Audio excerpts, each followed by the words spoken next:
प्राचीन इतिहास चैनल में आप सभी का स्वागत है। श्री कृष्ण भगवान के बारे में जानकारियाँ खास किस रंग के थे श्री कृष्ण भगवान। जन श्रुति अनुसार कुछ लोग श्री कृष्ण की त्वचा का रंग काला और ज्यादातर लोग श्याम रंग का मानते हैं। श्याम रंग अर्थात कुछ कुछ काला और कुछ कुछ नीला, मतलब काले जैसा नीला, जैसा सूर्यास्त के बाद जब दिन अस्त होने वाला रहता है तो आसमान का रंग काले जैसा और नीला हो जाता है।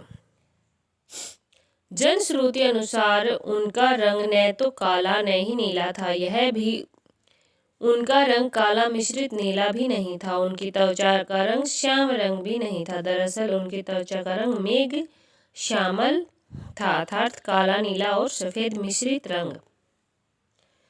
श्री कृष्ण भगवान के शरीर से आती थी सुगंध। प्रचलित जनश्रुति अनुसार माना जाता है कि उनके शरीर से मादक गंध निकलती रहती थी। इस गंध को वे अपने गुप्त अभियानों में छुपाने का उपक्रम करते थे। यही खूबी द्रौपदी में भी थी।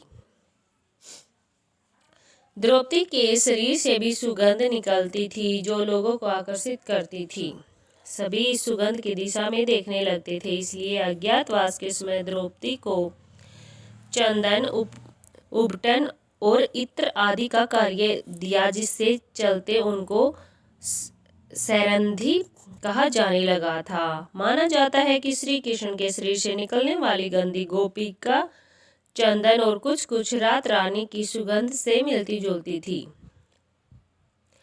श्री कृष्ण भगवान की देह कोमल अर्थात लड़कियों के समान मृदु थी, लेकिन युद्ध के समय उनकी देह विस्तृत और कठोर हो जाती थी। जनश्रुति अनुसार ऐसा माना जाता है कि ऐसा इसलिए हो जाता था क्योंकि वे योग और कालारीपट्टू विद्या में पारंगत थे। इसका मतलब यह है कि श्री कृष्ण अपनी देह को किसी भी प्रकार का बनाना जानते थे, इसलिए स्त्रियों के समान दिखने वाला उनका कोमल शरीर युद्ध के समय अत्यंत ही कठोर दिखाई देने लगता था। यही गुण कर्ण और द्रौपदी के शरीर में भी था। श्री कृष्ण भगवान का जन्म मथुरा में हुआ। उनका बचपन गोकुल, वृंदावन, नंदगांव, बरसाना आदि जगहों पर बीता। द्वारिका को उन्होंने अपना निवास स्थान बनाया और सोमनाथ के पास स्थित प्रभास क्षेत्र में उन्होंने देह छोड़ दिए। दरअसल भगवान श्री कृष्ण उसी प्रभाव क्षेत्र में अपने कुल का नाश देखकर बहुत व्यथित हो गए थे। वे तभी से वहीं रहने लगे थे। एक दिन वे एक वृक्ष के नीचे विश्राम कर रहे थे, तभी किसी बहेलिये ने उनको हिरण समझकर तीर मार दिया। यह तीर उनके पैर में जाकर लगा और तभी उन्होंने देह त्यागने का निर्णय ले लिया। एक दिन वे इसी प्रभाव क्षेत्र में वन में एक पीपल के वृक्ष के नीचे योग निद्रा में लेटे थे। तभी जरा नामक एक बहेलिये ने भूलवश उन्हें हिरण समझकर विषय युक्त बाण चला दिया, जो उनके पैर में तलवे में जाकर लगा और भगवान श्री कृष्ण ने इसी को बहाना बनाकर देह त्याग दी। भगवान श्री कृष्ण ने जब देह त्याग किया तब उनकी देह के केश न तो श्वेत थे और न ही उनके शरीर पर किसी प्रकार की झुर्रियां थी, अर्थात वे 119 की उम्र में भी युवा जैसे दिखते थे।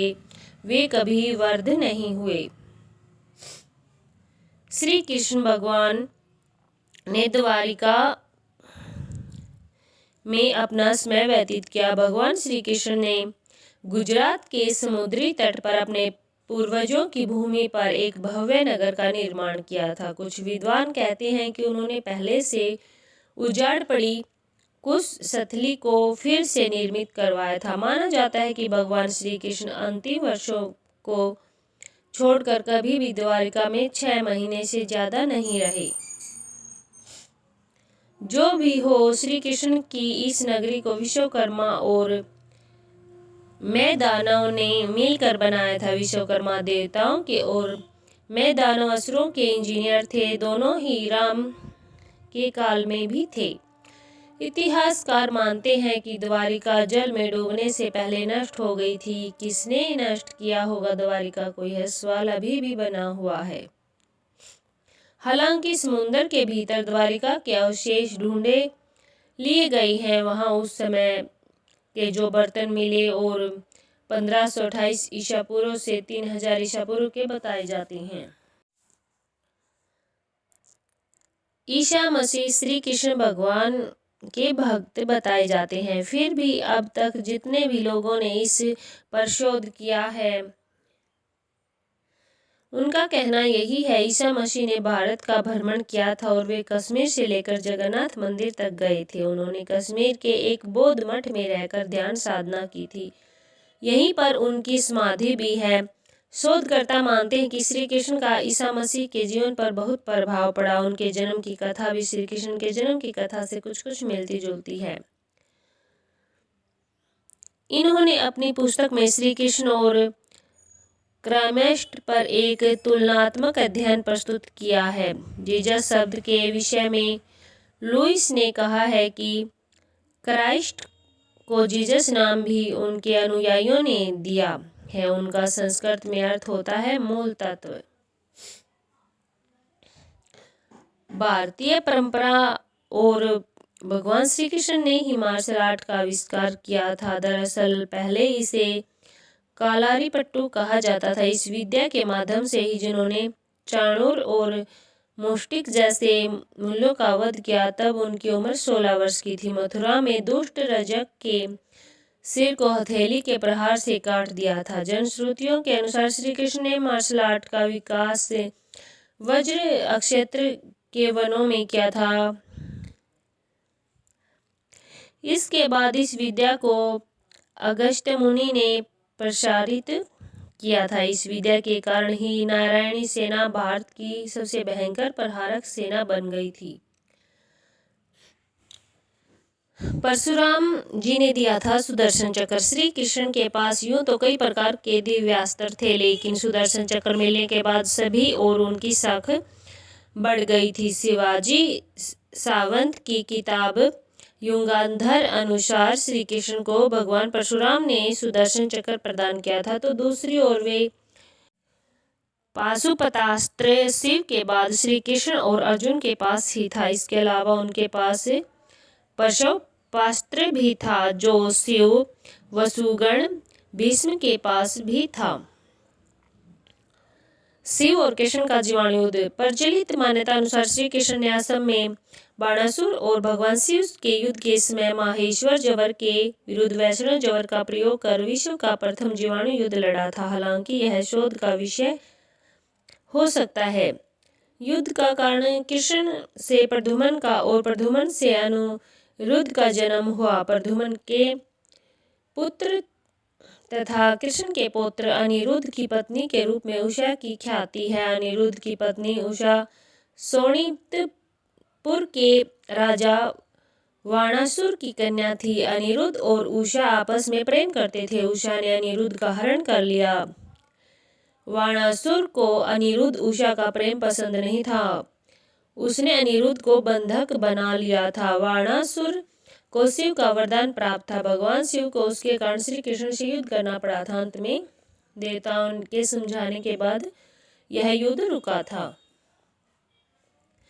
भगवान श्री कृष्ण 64 कलाओं में दक्ष थे।